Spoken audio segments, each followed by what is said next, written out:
Good morning. I think first order of business is to thank Eamon Wall for the organization, all the hard work that he's put together. Thank you.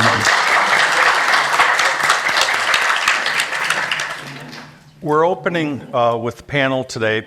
My name is David Gardiner. I'm from the University of St. Thomas and Director of Irish Studies and editor of New Hibernian Review.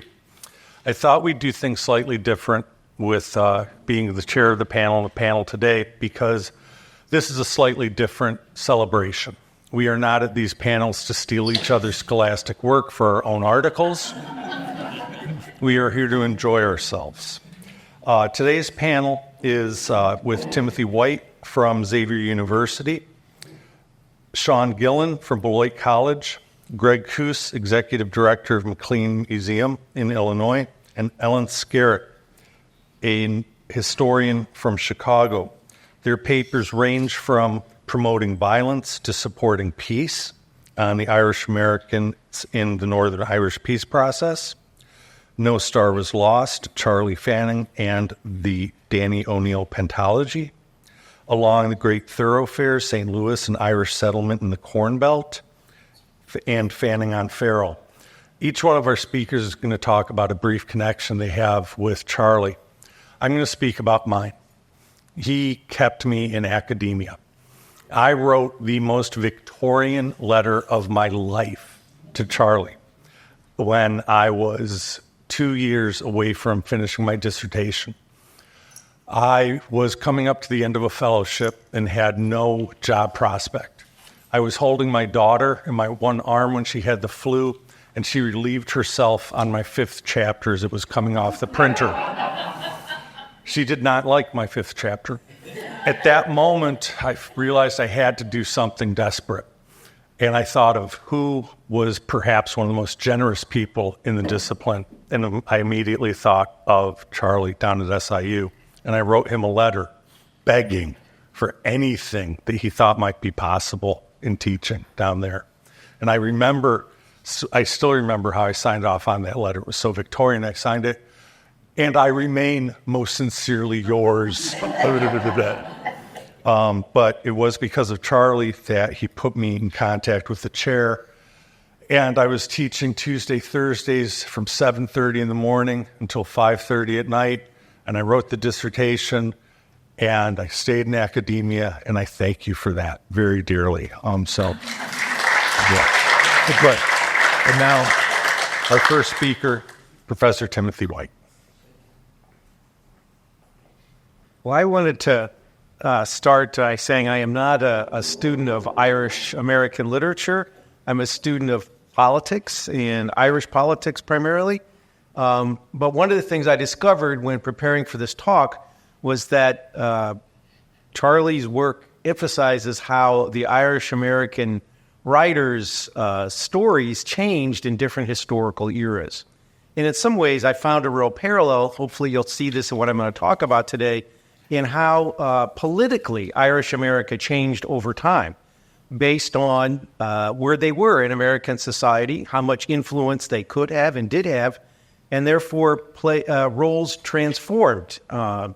His work probably doesn't emphasize quite as much of what I'm going to do today as linking Irish America to Ireland, because I use network theory to sort of emphasize how Irish America politically is very connected to Ireland. Not because they just want to be, but also because the Irish want Irish America to be, and that inevitably creates important linkages. And there's a long history here. Abraham Lincoln famously said that England is perpetrating a very atrocious injustice against poor Ireland, and true freedom won't exist until their people can gain their legitimate independence. So there is a long history of American support for Ireland. In some ways, as America was the first new nation, as some scholars have called it, Ireland sought to replicate freedom from England the same way that the United States had achieved. And that creates a powerful narrative that runs throughout the history, even if, in the end, Irish Americans proved quite unable to move the American government to advance the Irish independence cause very much. That's not really that successful. We'll talk about why that happens. Fergal Cochrane, one of the best scholars on the Northern Ireland peace process, has argued that to understand, and he's published some on the Irish-American diaspora as well, but he argues there's an incredibly close link between Ireland and Irish America, and it goes both ways. And this is the quote he had from his big book on Northern Ireland called Reluctant Peace, published a little more than 10 years ago now. But the complex relationship that has existed between Ireland and the United States, not just in terms of government-to-government diplomacy, but more importantly between people and parties, politicians, is really important in understanding the dynamic of how the relationship changed over time. And the kind of coexisting of these movements is highlighted by things like the founding simultaneously, basically, of the Fenian Brotherhood in 1858 in the U.S. and the Irish Republican Brotherhood in Ireland in the exact same year, and the close linkages that existed between them.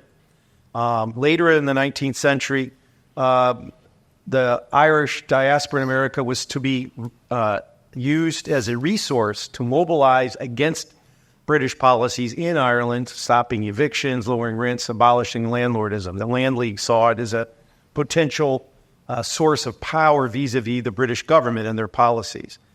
Probably most famously was De Valera's visit to America, trying to come and mobilize the Irish-American electorate, especially in the major cities where he believed the Irish-Americans were politically powerful, and they were powerful in the cities. But they were never able to translate that power in local politics to national politics, ever able to convince President Wilson to recognize the independence of Ireland. And the U.S. never recognized the Irish Free State until 1924, when it was not politically controversial to do so. The British were more than happy to accept the U.S. recognition at that time. The real power of American politics at the national level to influence anything related to Irish policy begins, you could argue, with the election of John F. Kennedy in 1960. Not that he or his administration did much to promote Irish independence, etc. He made a famous visit to Ireland, but in no way did he challenge existing historic deference of the U.S. government towards the British government regarding the status of Northern Ireland. He was president before the Troubles began and escalated, so in somewhat senses it wasn't a dramatic political event. But his successive politicians, including Tip O'Neill, who became Speaker of the House, was very influential, and his younger brother, Ted Kennedy, who became a master legislator in the Senate, became very influential just a decade or so after his brother's death, and then in the 90s, a key advocate for the peace process, I'll argue. During the era in which Irish politicians became famous, I mentioned Tip O'Neill and Ted Kennedy, but a lot of scholars refer to four horsemen. You may be familiar with this terminology. But just to remind us, Hugh Carey had been a congressman from New York and later became governor, and Daniel Patrick Moynihan was a longtime U.S. senator from New York.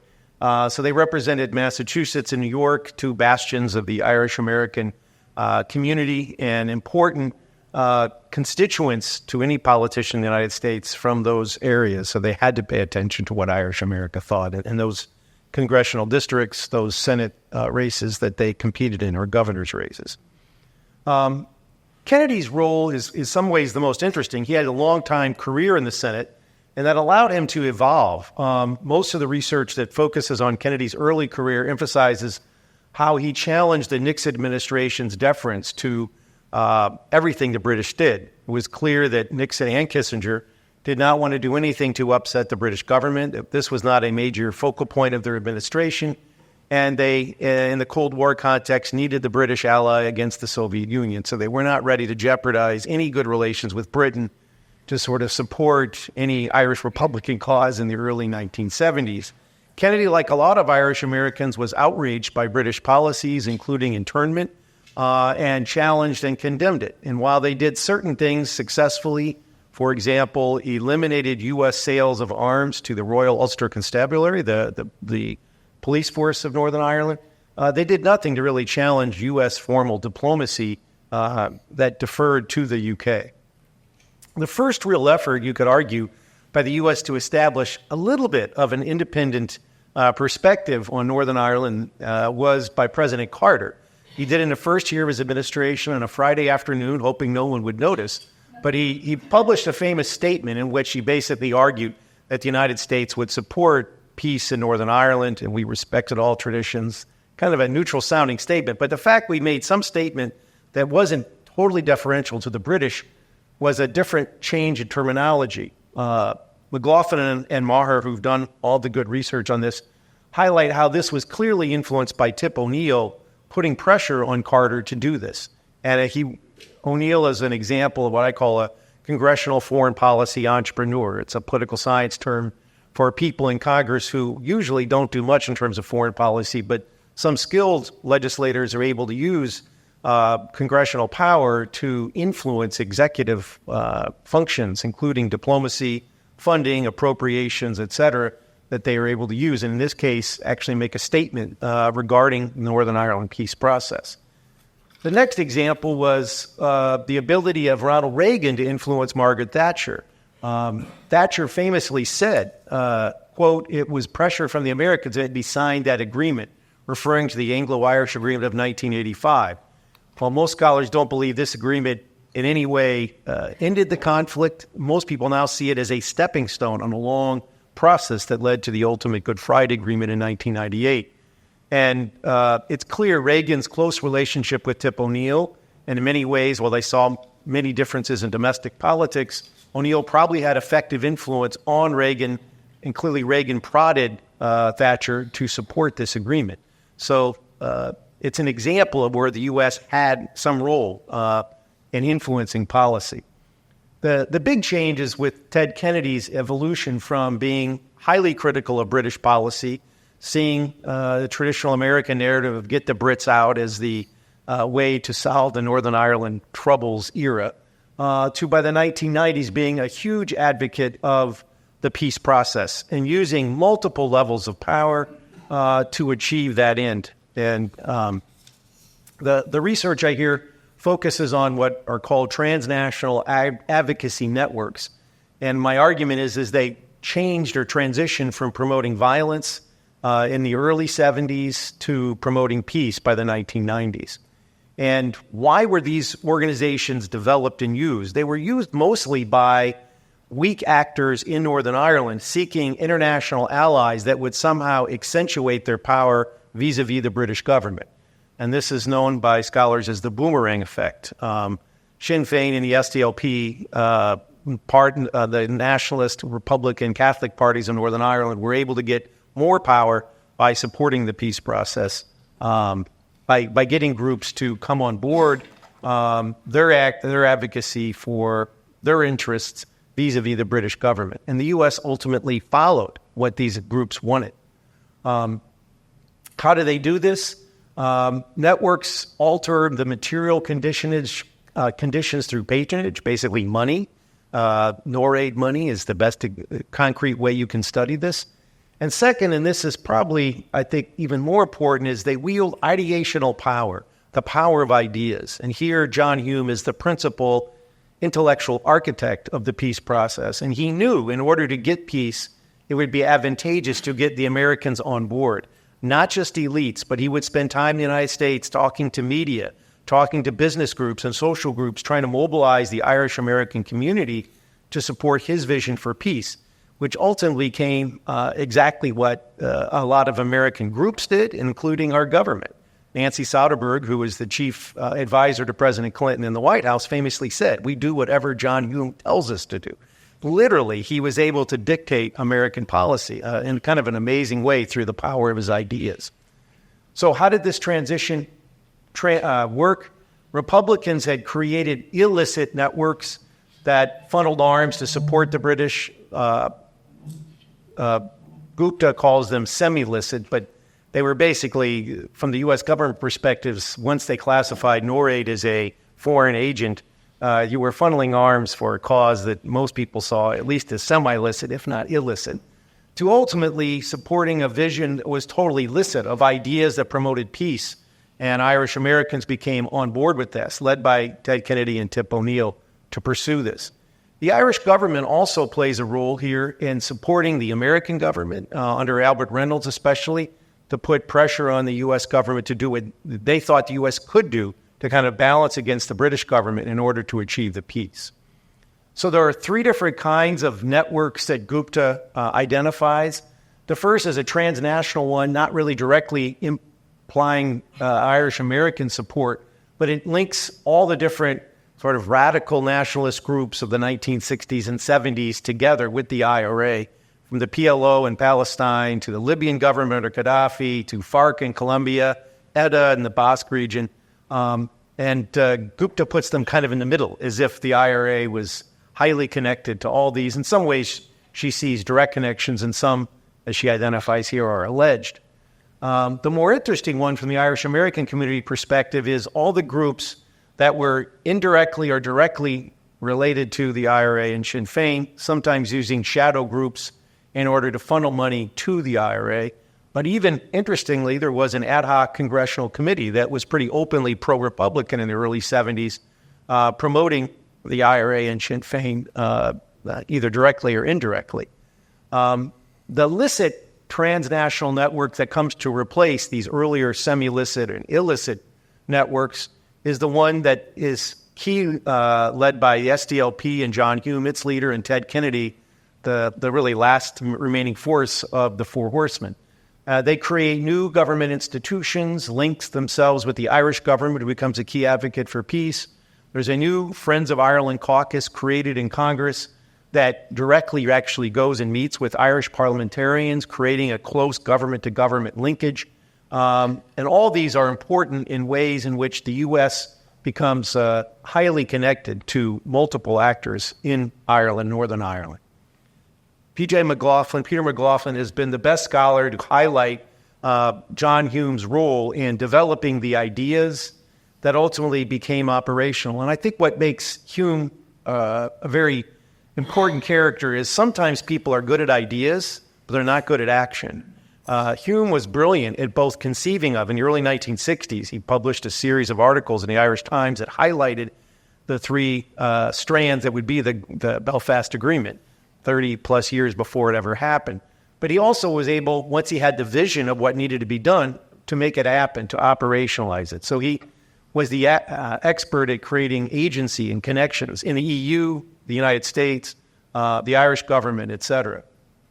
The Irish government, starting under Garret Fitzgerald, you can argue, makes a plan of trying to mobilize the American government for peace. This becomes most important, I think, under Albert Reynolds when he convinces Gerry Adams to get a visa by President Clinton. Here you see Jean Kennedy Smith, Ted Kennedy's sister, the U.S. ambassador at Ireland at the time, as a key player in this process. So the process of the United States changed partly because, or the policy of the U.S. changed partly because Britain was no longer needed in the aftermath of the Cold War. There wasn't a Soviet Union to worry about anymore, so he didn't need the British in a strategic sense as much. And this allowed the United States to become much more of an effective broker, balancing, many would argue, British policy in Northern Ireland. And Clinton was more than happy to do this, not just to grant a visa, but to play a continuing role in promoting negotiations, and once an agreement was signed, to try to help implement the agreement. And the last point I'll make is that many, including Lynch, claimed that Clinton was pressured to grant the Adams visa to get involved in the Northern Ireland process by Irish-American groups. When he first ran for president, he was winning pretty good in the primaries. When the New York primary came along, Jerry Brown looked like he might actually beat him, and he was worried about getting beat in late primaries. So his concessions that he made to Irish-American groups when he met them was partly built, at least according to some scholars, on his desire to see America in ethnic blocks and start trying to satisfy the Irish-American bloc in order to get elected. Thank you very much.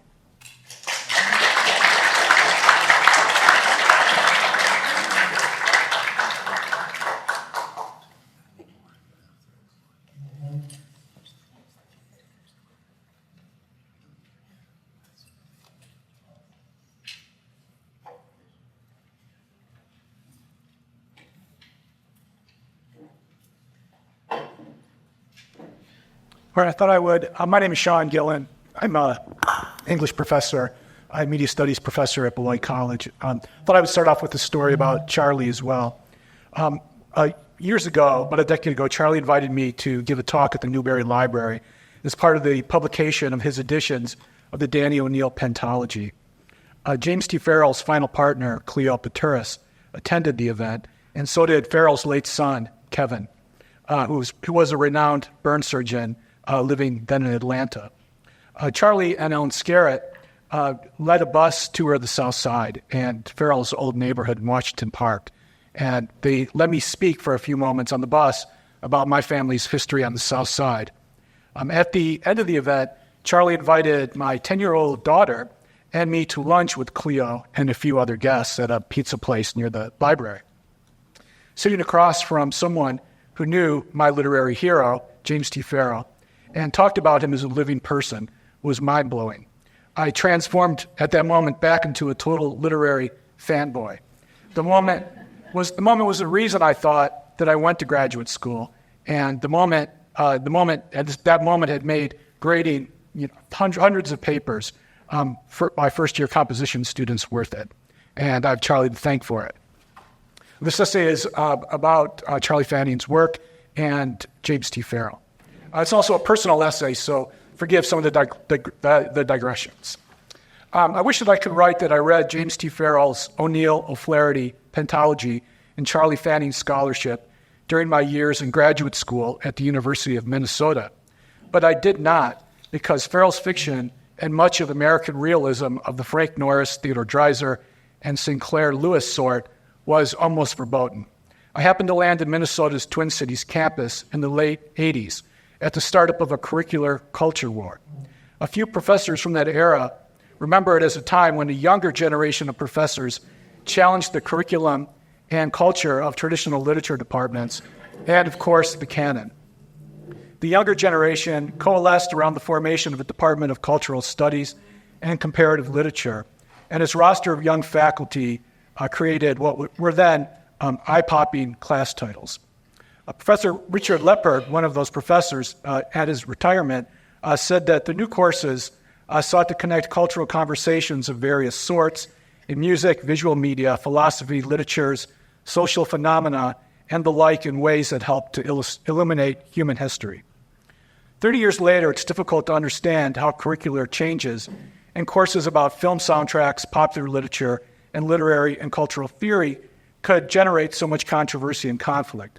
What made it awful, I think, for me and many students was that the warring factions of professors shared some of their tensions and differences with graduate students. The professors were likely polite with one another, even collegial, but not the graduate students. There were believers and non-believers, followers of messianic professors and detractors of enemies of the realm, and friendships fell along party lines. 7 years before the Good Friday Agreement, a journalist in lingua franca commented that the culture war at the University of Minnesota had turned it into the Northern Ireland of higher education.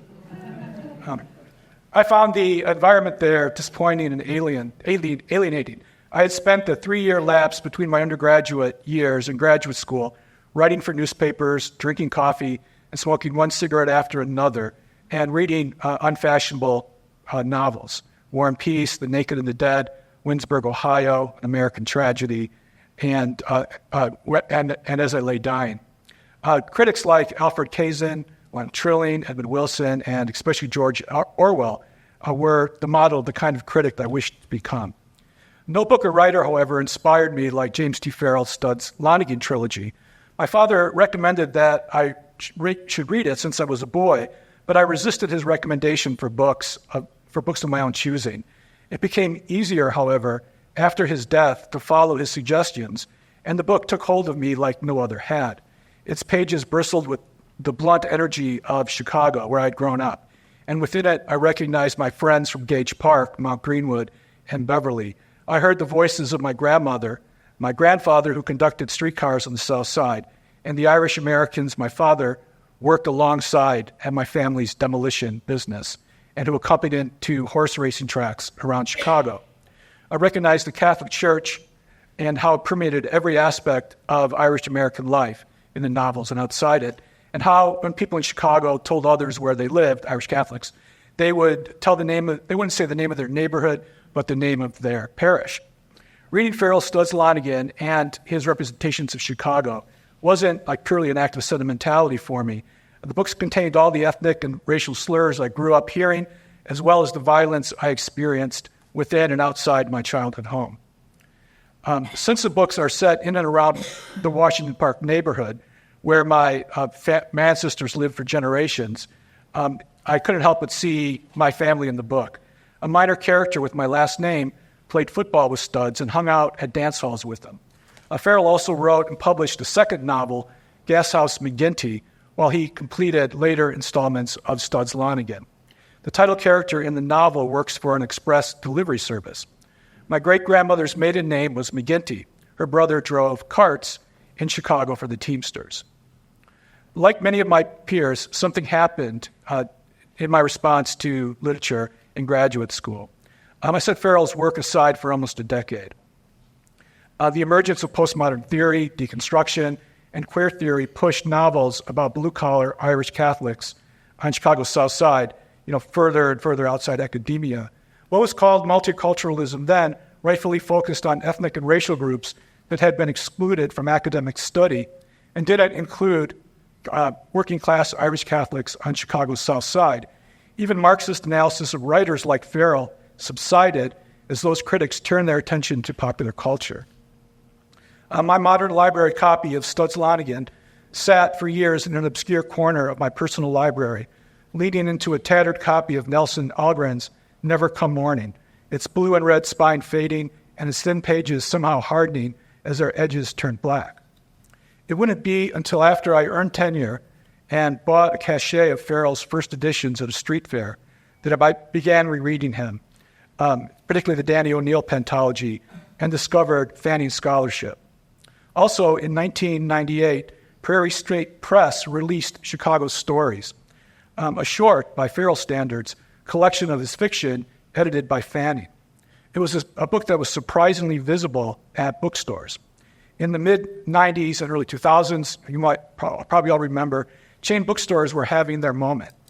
Some of them stood alongside busy six-lane roads in the far suburbs on the outskirts of cities.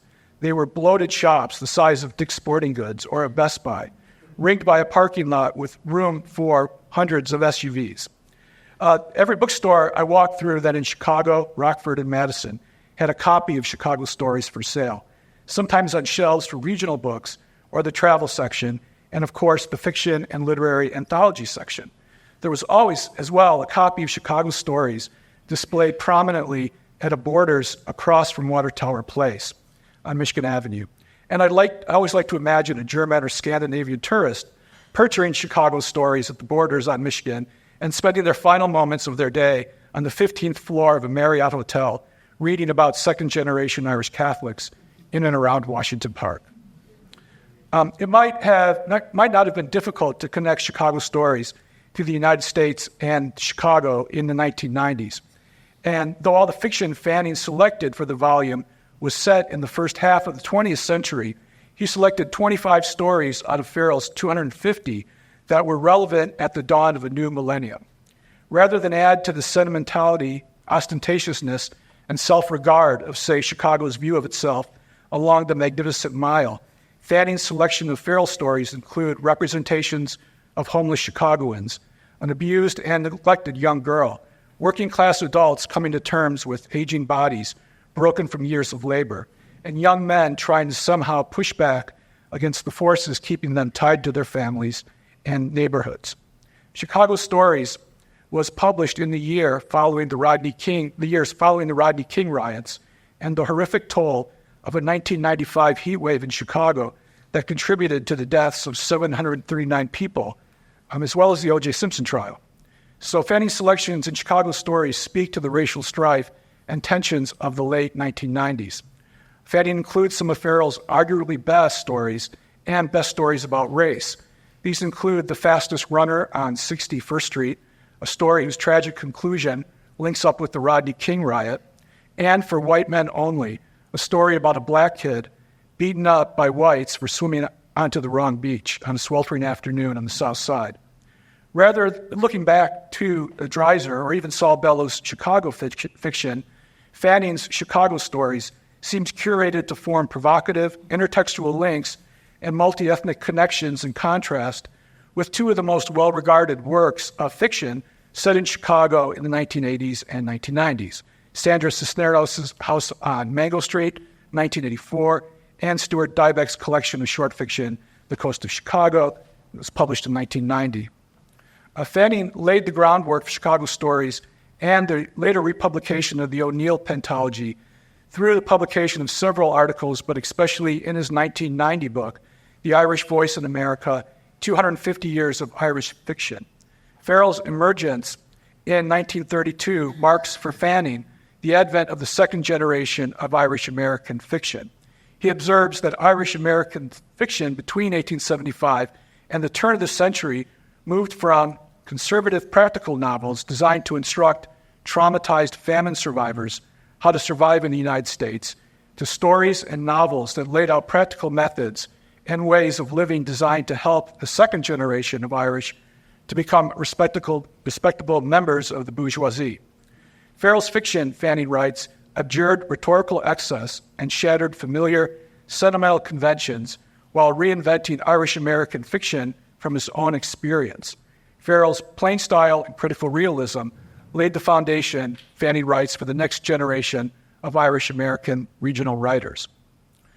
Although Fanning puts Farrell at a central point in Irish-American literary history, perhaps his most important insights into Farrell is how he is both an Irish-American author and a writer who absorbed influences outside Irish and American literature.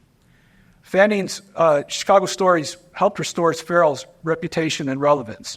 6 years after the Chicago Stories appeared, the Library of America released a new edition of the Lonigan trilogy, and several paperback editions followed the hardcover. But those stately editions disappeared quickly from stores. Fanning's monumental achievement with Farrell's work began to be released to the public in 2007, when the University of Illinois initiated the republication of the O'Neill-O'Flaherty Pentalogy with the release of A World I Never Made. Unlike the Stutz-Lonigan trilogy, the Pentalogy is a chronicle of an Irish-American family that reads what today people call autofiction. It follows the life of Danny O'Neill, a young intellectual who grows up at his grandmother's home away from his impoverished parents and siblings, and emerges in later novels as a writer. The books are a compelling and moving rendition of Irish-American life, and, well, American life and just life in general, and to my mind are Farrell's best work.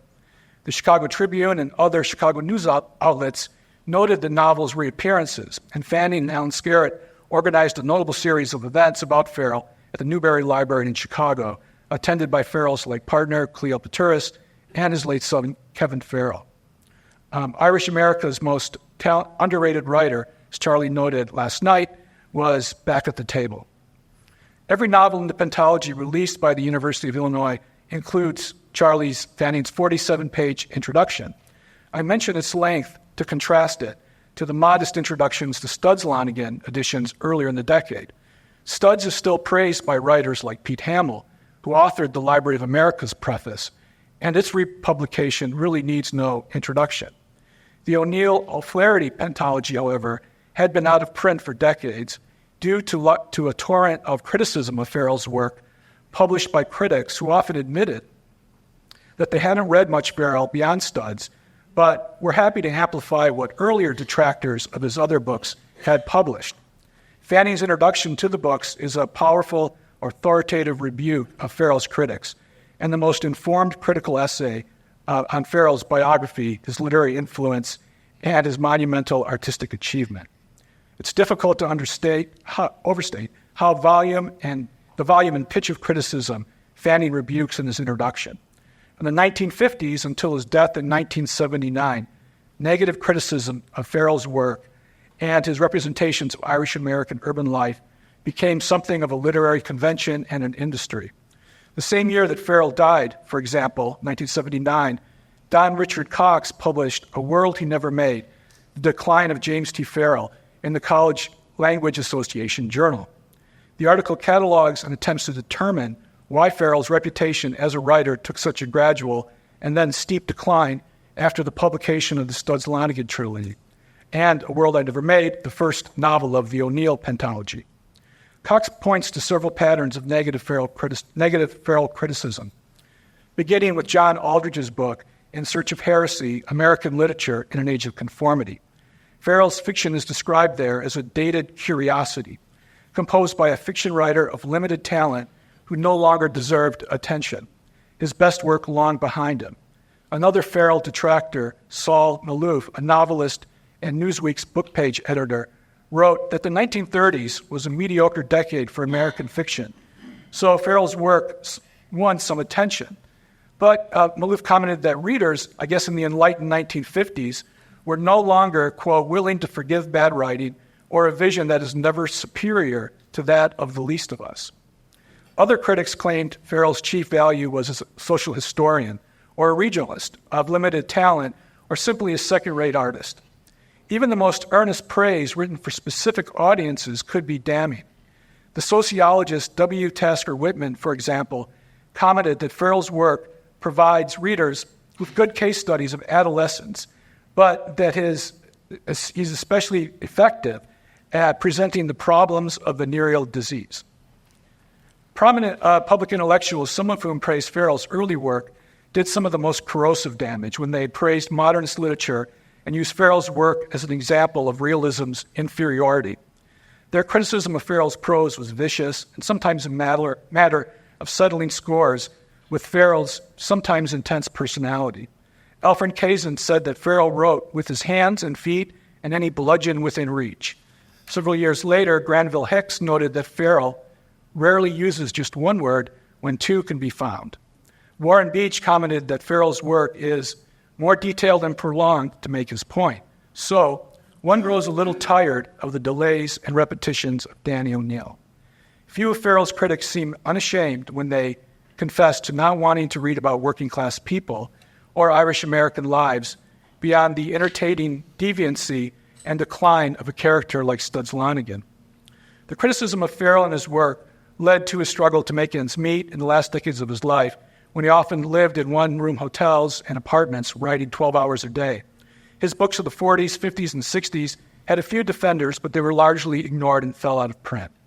When I began rereading Farrell in the 90s and would hunt for his novels at used bookstores and on relative new websites then, like eBay's and Paul's, copies of Studs Lonigan were easy to find, followed by Fanning's Chicago Stories and My Baseball Diary, his most enduring work of nonfiction.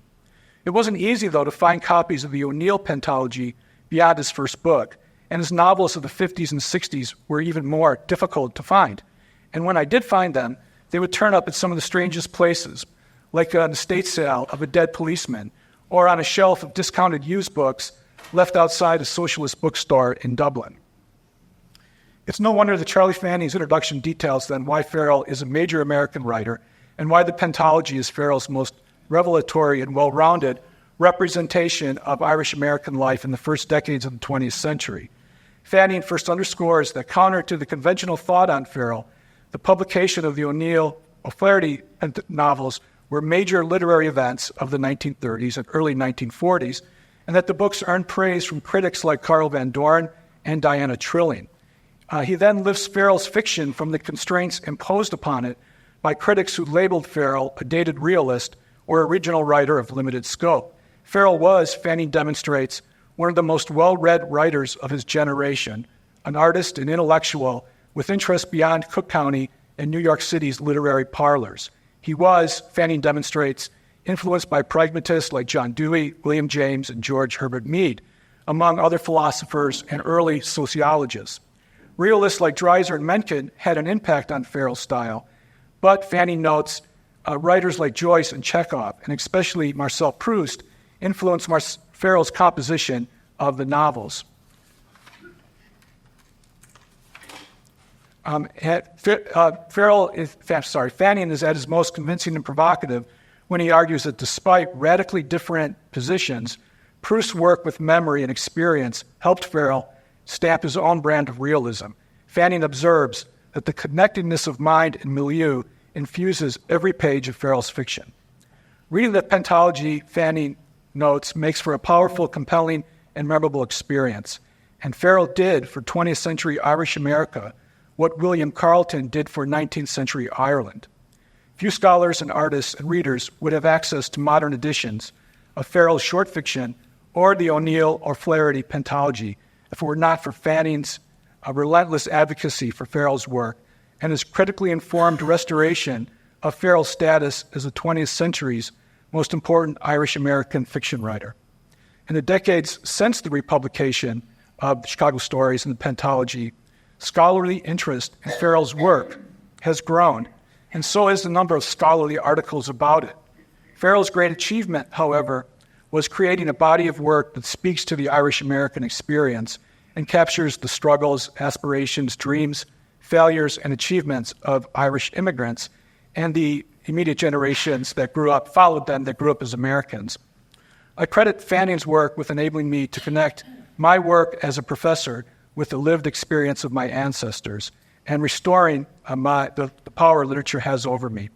Sadly, though, Irish America and Irish America Chicago has yet to read and reclaim Farrell's fiction, but it's reassuring to know that his major works are available now and waiting for their moment, and that we have Charlie Fanning to thank for it.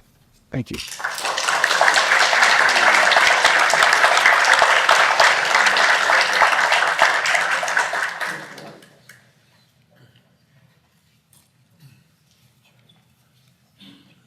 Dramatic pause. Yes.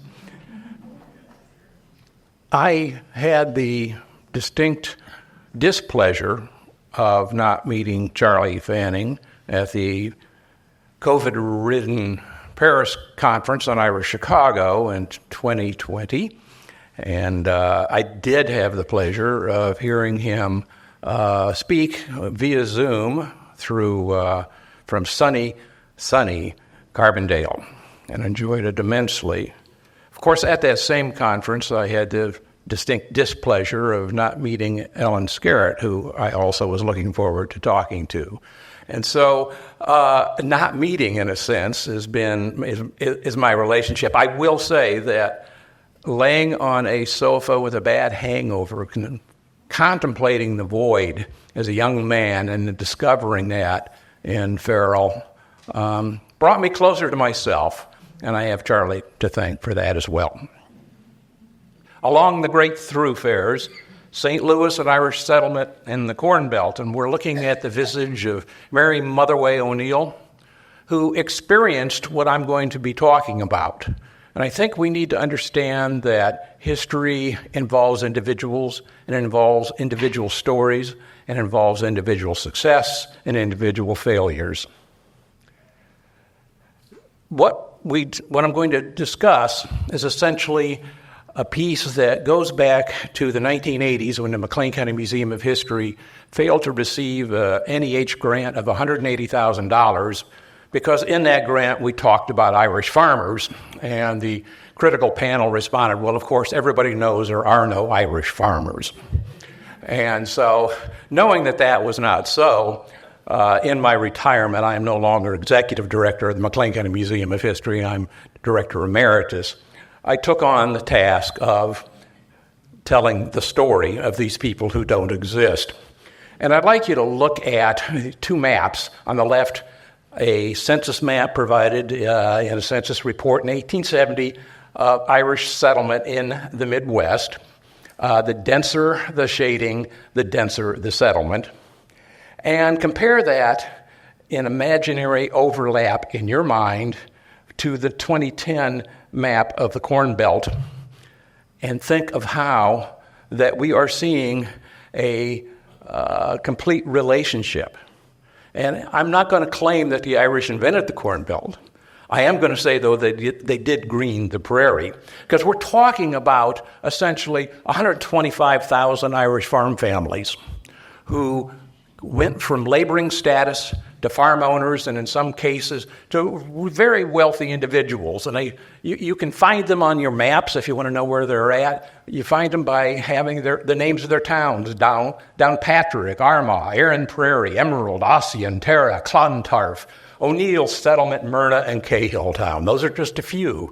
And these towns are found throughout the Midwest. And when we talk about 125,000 families, we have to remember that Farms do not exist in a gender singular world. Farms exist with a partnership between a man and a woman. So we're looking at 250,000 Irish-born adults who are out there, the men in the fields and the women involved in caring for the two-legged stock. What are we talking about? Turkeys, ducks, geese, and men. The leaving of Ireland, of course, was a tragedy. And it's important for us to remember that people did remember and remember deeply. I found an obituary of Bridget Nihill and her recollection. This was published in a recollection in a small newspaper published in Kansas. Bridget lived in McLean County for about 40 years, and that's why I was looking for her. And I hate like hell to read these slides, but I'm going to go ahead and do it. And she wrote, "As we're traveling along, conveyed by our old members, a woman barefooted and bareheaded with no covering except for a sheet to protect her from the cruel October blasts, darted out from a neighboring hedge, twined her arms around mother's neck and kissed her passionately as the tears streamed down her face, and invoking a blessing upon my mother for her many acts of kindness to her, again darted back under the shelter of the hedge where her body was afterwards found, she having died of cold and hunger." This was remembered, and this was published to be remembered for time to come. The people who emigrated were actually part of what I call a cotton Irish trade. And David Williams has done a lot to help me understand this. And essentially, the way this works is that the United States, particularly the southern states, or the southern states primarily, were raising millions of bales of cotton. And that cotton was being shipped to Liverpool, and because Liverpool was a port of entry for the great mills of Manchester. So if you're in the shipping business, you need a return cargo, and the return cargo became human beings, Irish and Germans. And the thing about this kind of cargo is they said, if it broke, nobody complained. That they were people who simply were trying to get out. And this cargo trade, this Irish cotton trade, ran heavily from 1840 to the outbreak of the Civil War in 1861. The big part of the New York incoming Irish to New York were part of that trade, for New York was the second largest cotton port in the United States. But New York itself, about 1 million come in through there. But one of the things I've gotten into in my research is the importance of New Orleans as a secondary port for Irish coming in. And Mary Motherway was one of those Irish who came into New Orleans in 1851. She brought her 9 children and 2 cousins. And they landed in New Orleans and decided that, no, they're not going to stay. Actually, Mary met with some family friends, and they said, get out of New Orleans. Do not stay here. There's nothing here for you. Move, go up the river, go to St. Louis. And at least 135,000 Irish came through that port looking for a new life. And what were they looking for? Well, they were looking for a place in which you could land and then move into the interior of the United States. That is that they could get into the states where one could take up farming, perhaps. And we'll find out how exactly that takes place. Because let's look at the ad, the shipping ad. The cheapest, they are this shipper. He's a shipper, and he's shipping cargo. He's shipping commodities, immigrants and cotton. He's saying, the cheapest and most direct route to the western states of America, that means the Midwest now, Illinois, Iowa, Wisconsin, St. Louis, Dubuque, and Ohio. So it's interesting from a geographical point, St. Louis and Dubuque were as important as any state and as famous and as well known as any state. What we have to remember is that New Orleans is at the mouth of the Mississippi River, and that going up that river feeds a number of tributary streams, which then find settlement. So we have to just, very simple geography helps us understand why, if you're going into the west, and this is at a time where there's no railroads, the river is really your best route if you want to get into the interior. But we also have to understand, as Robert Skelly explains, emigration is a kind of disruption of life that is deadly. What causes you to immigrate is often deadly to you. What you bring as you're traveling, quite often typhus, ship's fever, is deadly to you. And this destruction of human life is simply part of emigration. Reverend John O'Hanlon of St. Louis, who's a person you St. Louis folks ought to get to know, he wrote out of St. Louis.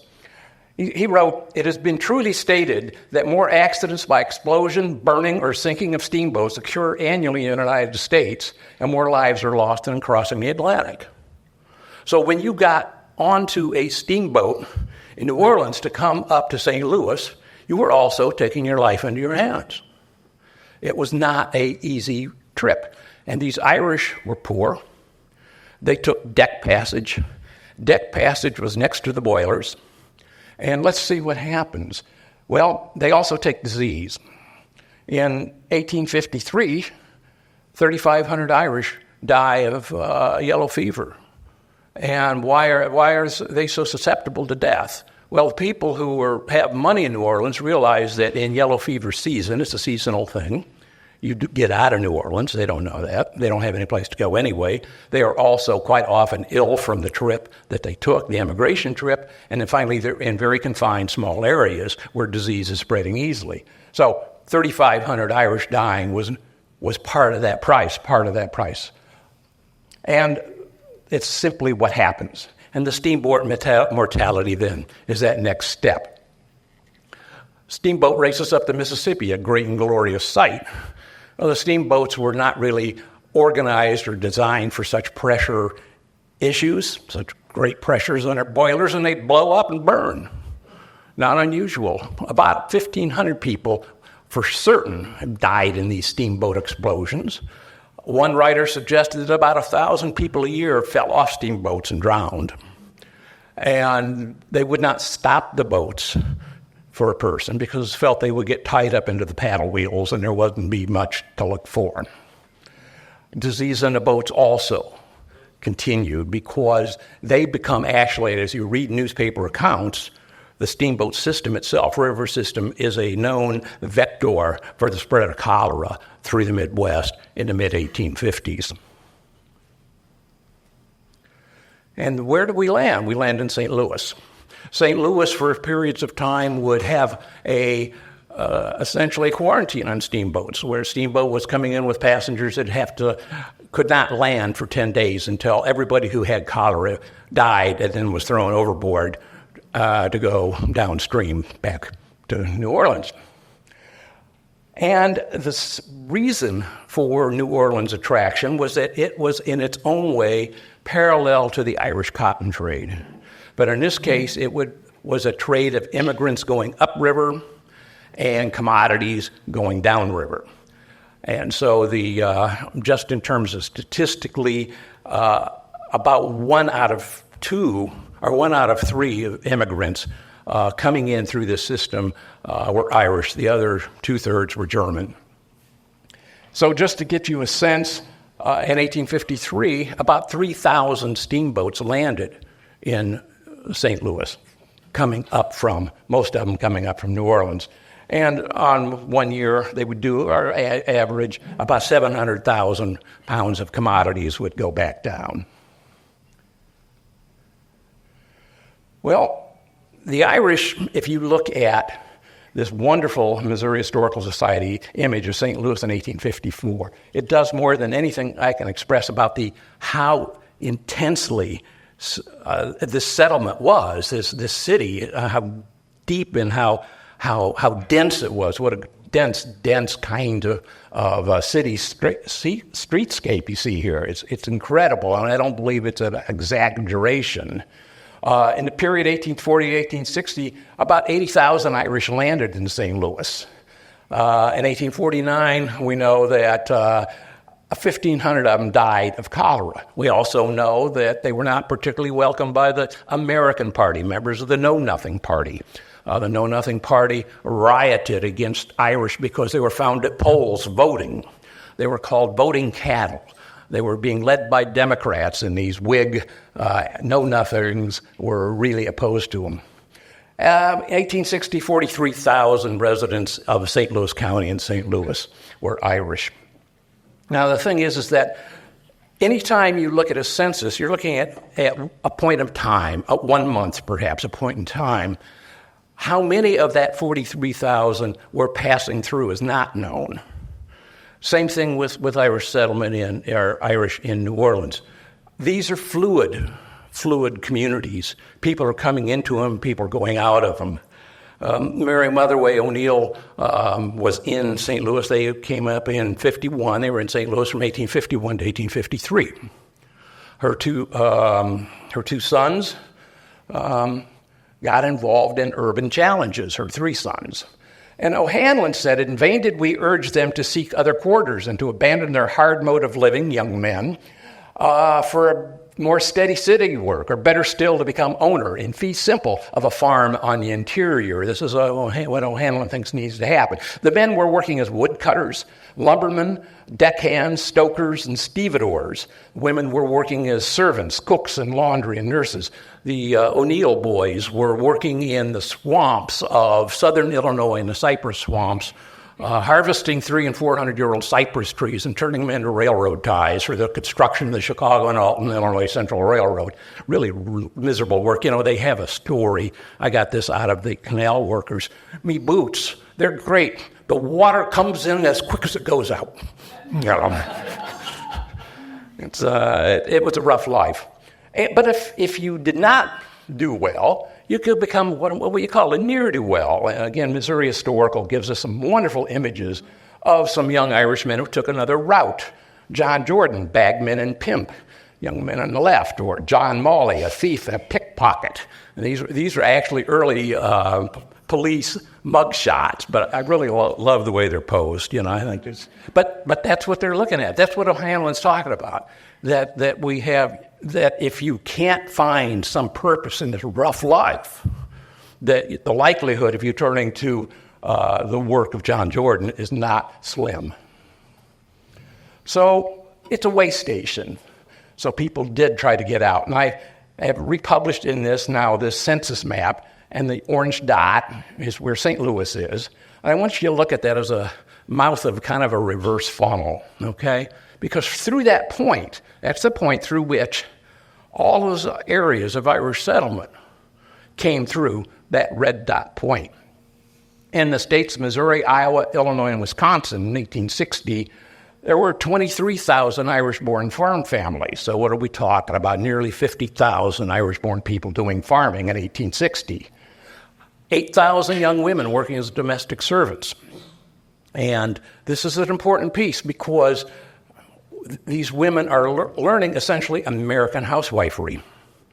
And they are happy to have the work, and the family's happy to have them elsewhere because they're being fed elsewhere. Laborers just doing day-to-day work. And by 1880, again, 125,000 Irish-born families successfully farming. Now, how to become a farmer? The Anglo-Celt published it was Anglo-Celt's an Irish newspaper. I forget the town that it's published in. They're giving advice to people who are emigrating. And they're saying, get employed on a good farm if possible. And from that moment, go about with observing eyes. Learn to chop, to mow, to plow, sow, and harvest after the American fashion.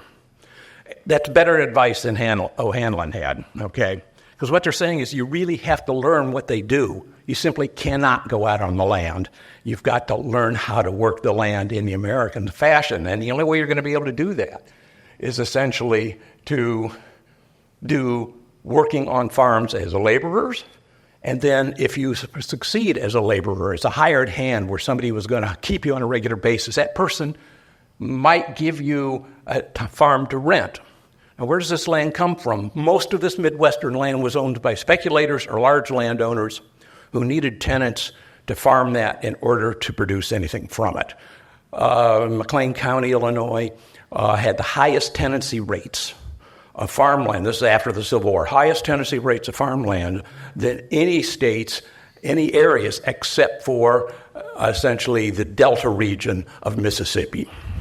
So that's how high the tenancy rates. So many of these farmers are able to get that. So they work for railroads or canal workers to get cash. And that cash was useful because at this point in time, these people are coming in a golden moment.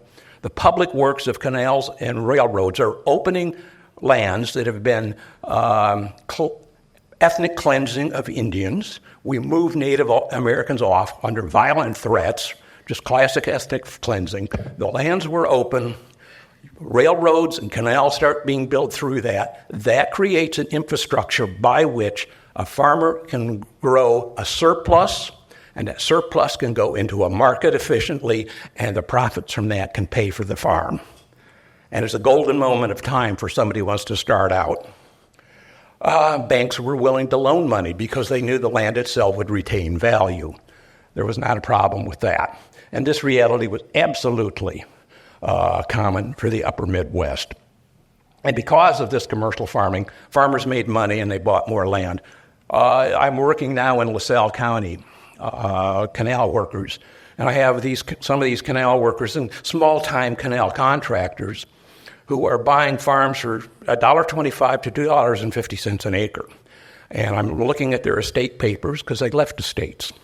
And some of these people have estates of $25,000, worth $25,000, $50,000, $13,000, $14,000. Okay, and that's in money then. But it's a more fair and more accurate way to look at this, and that is I think it's the land that had the value. So a farm of 100 acres today in that county would be worth $1 million. And so it kind of gives you a sense of the scale of the success in this 20-year period of time that these families were able to create. They were there because it was a golden moment. Don Atkinson argues that the settlement of an area and the success of that settlement can be judged by the existence of stone churches, and I add brick churches as well. And I decided to look, can I find examples of that in the early era? And so I did find some fun ones. St. Patrick's Church in Kickapoo, Illinois, which is 20 miles northeast of Peoria, a stone church built in 1840. Or here in Missouri, St. Patrick's, built in 1860, Catawissa. Classic Irish stone chapels. So what we do not know, and this is my last slide, David, what we do not know is how did the transition from rural industrial employment lead to farming? And that's what I'm studying now. We know about people who stayed. We know nothing about the people who came through. Because about maybe 1 out of 5 at best actually succeeded in this kind of activity. So we had people floating through and trying this kind of work. And we really need to know about how Irishness was expressed in these people's lives. And at this point, the clearest example of that I have are inheritance patterns where primogeniture is completely rejected, and Irish estates wills commonly say share and share alike. And as they say in the old movies, that's my story and I'm sticking to it.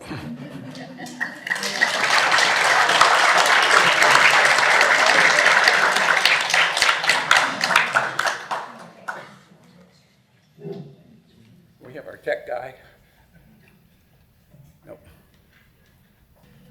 We're going to, here he is. Well, I'll start out. My name is Ellen Skerrett. And I was trying to remember when I first met Charlie. I know it was in St. Louis, 1975, 1976, perhaps.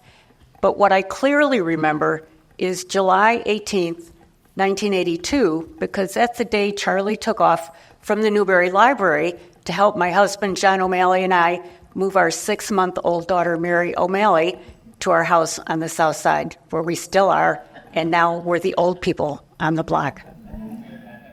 In 2009, Chicago Tribune reporter Steve Johnson chronicled Charlie Fanning's lonely quest to change the stereotype of James T. Farrell as a one-book writer whose literary legacy rested entirely on his 1930s blockbuster novel, Studs Lonigan. Pictured here is Charlie under the honorary Chicago street sign for James T. Farrell Way at 57th in Indiana Avenue. More on that later. Thanks to Charlie, in 2007, the University of Illinois Press reprinted all 5 of Farrell's Danny O'Neill novels, the coming-of-age story of a young Irish-American artist, much like Farrell himself.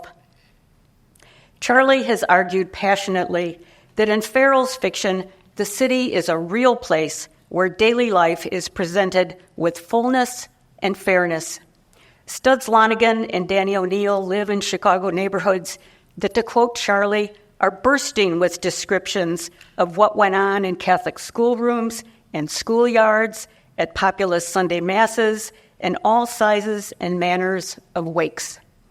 The city is not mere backdrop in Farrell's fiction, and over the years I have come to appreciate just how accurate his portrayal of urban life was, right down to his characters.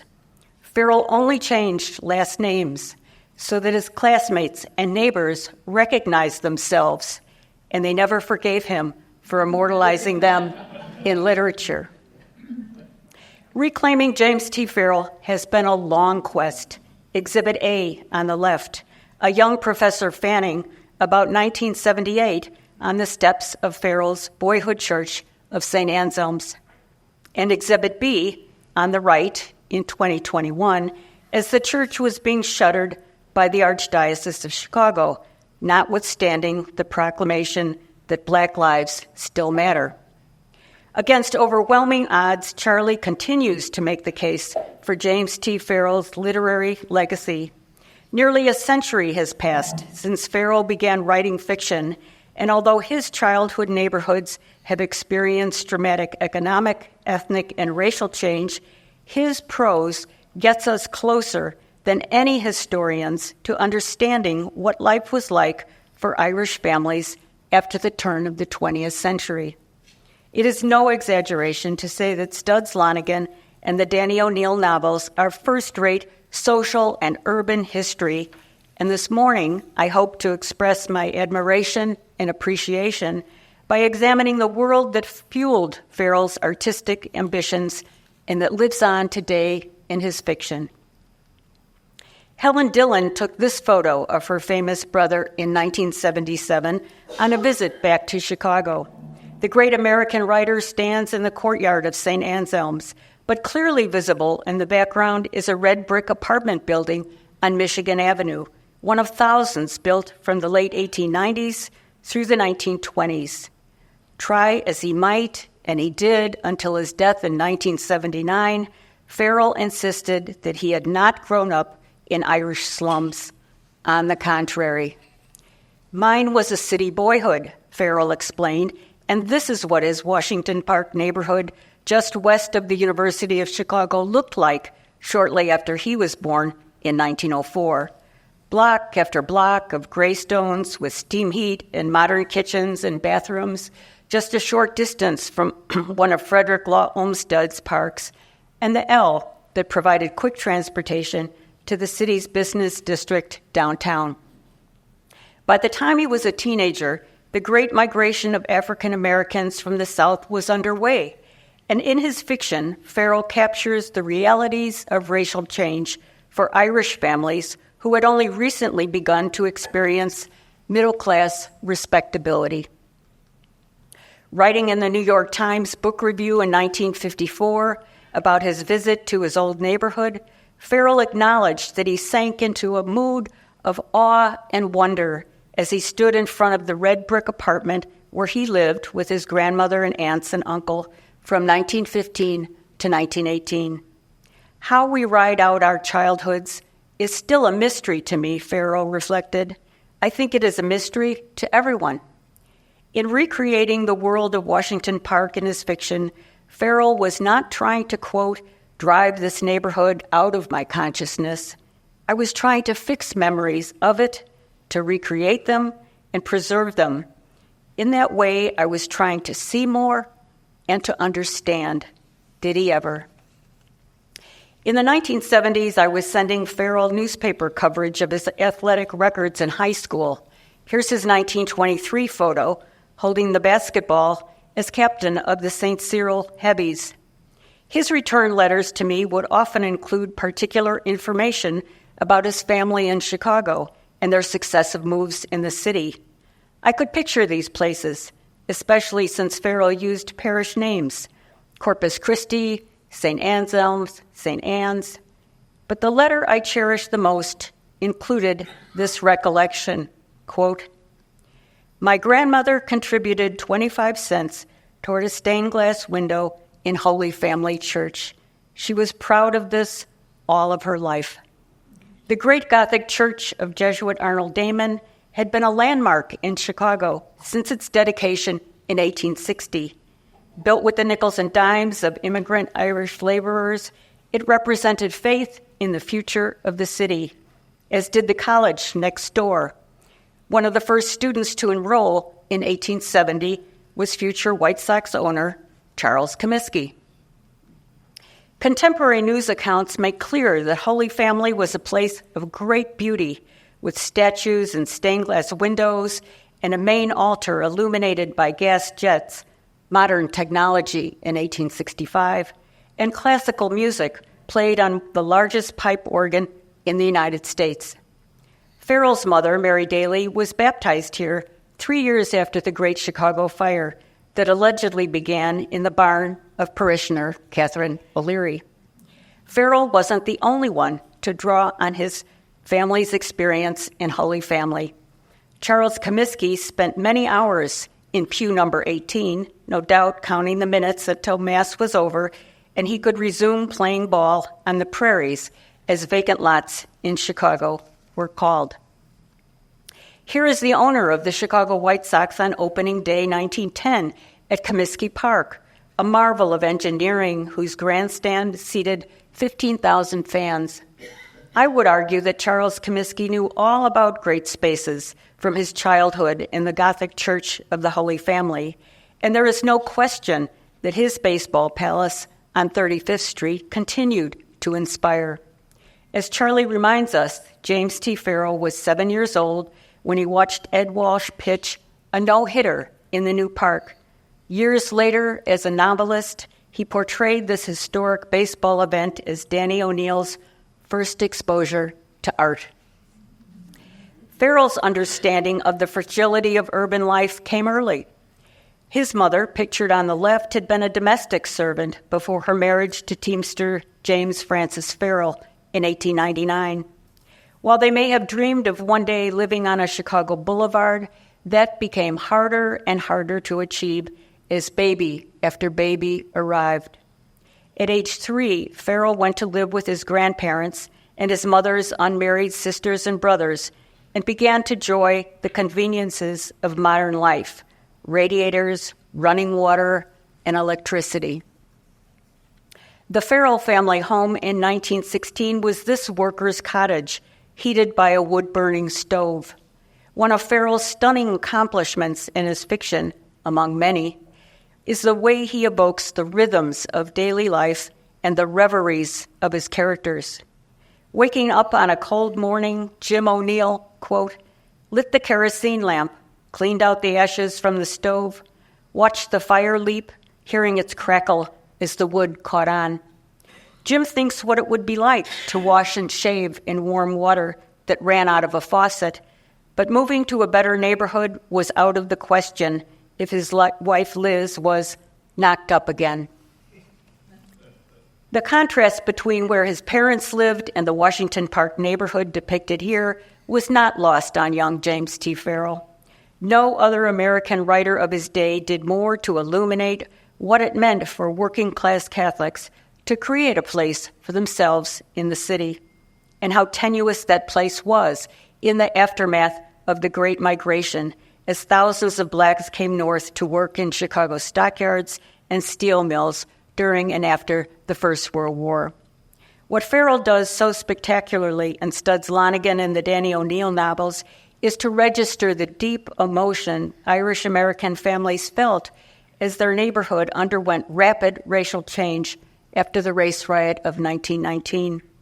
Paddy Lonigan's lament that he had hoped to die in the parish, respected, leaving something behind for the children, is an old Chicago story and one that continues down to the present day.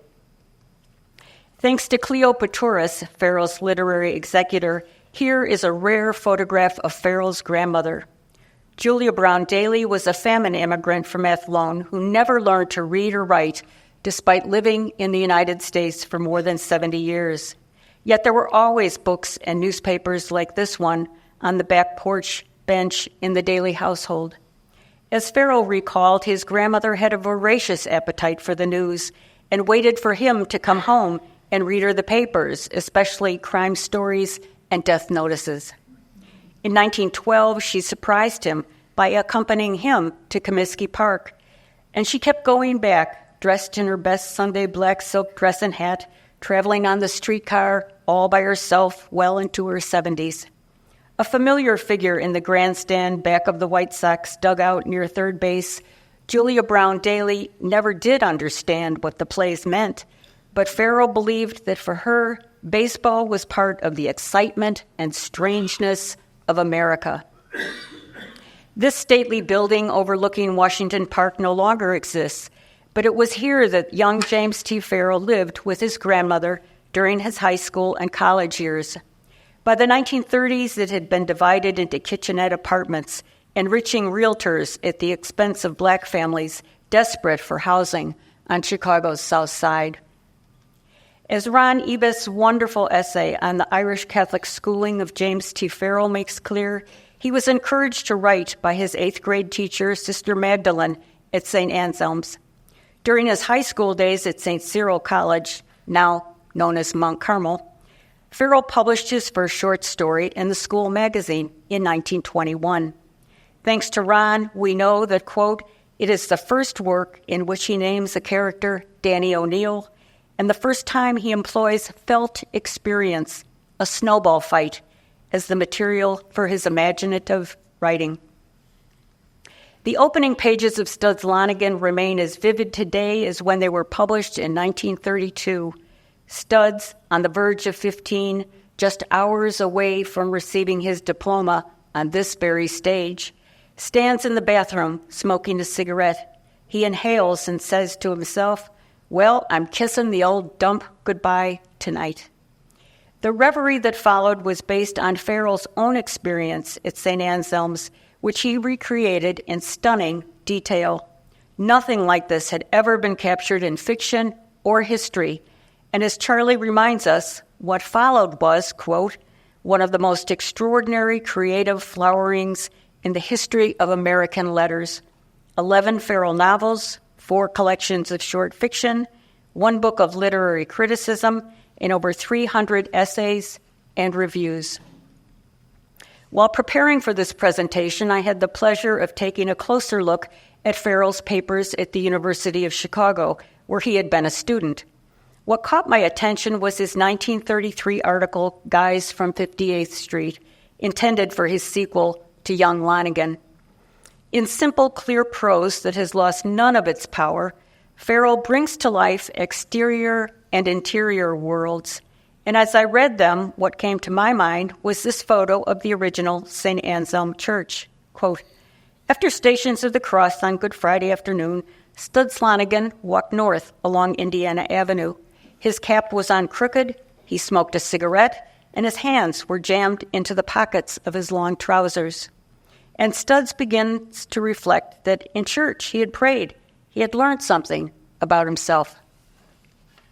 Patrick Cunningham, the Irish immigrant father of Farrell's fictional Studs Lonigan, pictured here with his wife Bridget Feeney, had been one of the founders of St. Anselm's Parish in 1909. A successful painting contractor, he had done much of the plastering for the school his children attended, as well as the new monumental brick church dedicated in 1925. Thanks to Bill Lederer, we now know what the real Studs Cunningham looked like. Here he is, shortly before his death in 1929, mugging for the camera with his future brother-in-law, Louis Lederer. Loretta Cunningham Lederer forbade her son William for talking publicly or privately about his famous uncle and namesake, and he respected her feelings for more than 50 years. That her brother Studs lived on in literature was no consolation to her. She remembered all too clearly whispering the act of contrition into his ear as he lay dying in the family's new apartment in South Shore. One day, while reading my way through the Ernest Burgess papers at the University of Chicago, I found Farrell's essay on the dance marathons in a box with other student papers from a course in social pathology. In the tradition of great sociological reporting, he takes the reader behind the scenes of a marathon, describing in detail the dance halls, promoters, participants, and audience. But his paper is full of passion and outrage at the alienation of people in modern society, and it seeks to explain the aesthetics of the spectacle and the needs it filled for young men and women who hungered for romance, excitement, and the release from the drudgery of meaningless, menial work.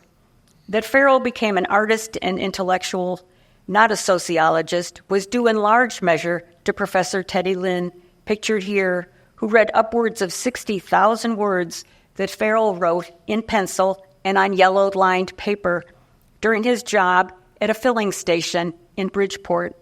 Farrell never forgot. In 1979, Farrell was invited to return to campus to speak briefly about Teddy Lynn, and what was so heartbreaking to read in his correspondence with the organizer was this postscript, quote, "I believe that your postman and hardware dealer knows that I am the author of Studs Lonigan. I'd appreciate it if it were pointed out that I am the author of other works as well. In fact, 52 published books." And Farrell went on to say that his Emerson Thoreau Medal from the American Academy of Arts and Sciences had been not only for Studs Lonigan, but for the totality of my life work in fiction and nonfiction. Merci bien. In 2022, Missouri legislators passed a law subjecting librarians in public and private schools to fines and possible imprisonment for, quote, providing explicit sexual material to a student. In nearby Clayton, an illustrated edition of Margaret Atwood's The Handmaid's Tale was removed from circulation. History matters, and I can't help but think that Farrell's experience back in 1937 provides unique perspective. Among his papers at the University of Chicago are stenographer's notes for the trial involving A World I Never Made. They make for fascinating reading. The question before the court, did Farrell's book as written and published tend to excite lustful and lecherous desire? In his deliberation, the judge acknowledged that there were coarse and erotic episodes in the novel, but asked whether these words and episodes changed this book from a portrayal of life as a whole into an obscene print. I wish I had time enough today to read more of the transcript, but this paragraph will have to do. Quote, "No, I don't think the book is pornographic. I think it is photographic and something more. Certainly this author has a passion to show us that kind of life as he lived it, and he has given it to us good, as the expression goes. To the last inch, he sketches the degradation of it, but throughout he paints at the same time the happier sides of human nature there, the warm hearts, the warm Irish hearts, which you would find if you had lived in Chicago 25 years ago. What an imprimatur." Who was this remarkable judge? Henry Hastings Curran had worked as a summer reporter and editor at the New York Tribune while he was a student at Yale. And although he became a lawyer like his father, he continued to write for newspapers and magazines. From 1928 to 1932, he served as executive head of the Association Against the Prohibition Amendment. And shortly after he rendered his decision about A World I Never Made, Judge Curran was appointed deputy mayor of New York under Fiorello LaGuardia. I'd like to conclude with two images that are powerful reminders of Charles Fanning's long quest to reclaim James T. Farrell. This was the scene on June 1st, 2005, as members of the James T. Farrell Centenary Committee gathered at the corner of 57th and Indiana Avenue for a ceremony unveiling the honorary street sign for the artist and intellectual who inspired American writers including Richard Wright, Saul Bellow, Kurt Vonnegut, Henry Mark Petrakis, Norman Mailer, Stuart Dybek, Betty Howland, and Chicago's own Studs Terkel, and millions of ordinary people who found the shock of recognition and an understanding of their own lives in Studs Lonigan and the Danny O'Neill novels. Days after the University of Chicago's Paris Symposium on Irish Chicago in 2021, held virtually thanks to COVID, Charlie and I made a final pilgrimage to St. Anselm's. The Romanesque brick church immortalized in Studs Lonigan was soon to be shuttered by the Archdiocese of Chicago. Generations of African-American parishioners had cherished its ornate interior, especially the main altar with its inlaid mosaic shamrocks. The second station of the cross is one of the last links to James T. Farrell in Chicago. Thanks to our friend Michael O'Reilly, we know the poignant backstory. Farrell's Teamster father died just months after he graduated from high school in 1923. Instead of using the life insurance money for her children, more than $1,000, she donated it for this station of the cross. Mary Daly Farrell never owned anything more than a plot in Calvary Cemetery, but here was her chance to pay tribute to her Irish immigrant roots. The Farrell children appealed to Father Gilmartin, the Irish pastor, but he refused to refund their mother's money. Please join me in thanking Charlie Fanning for his decades-long scholarly defense of James T. Farrell.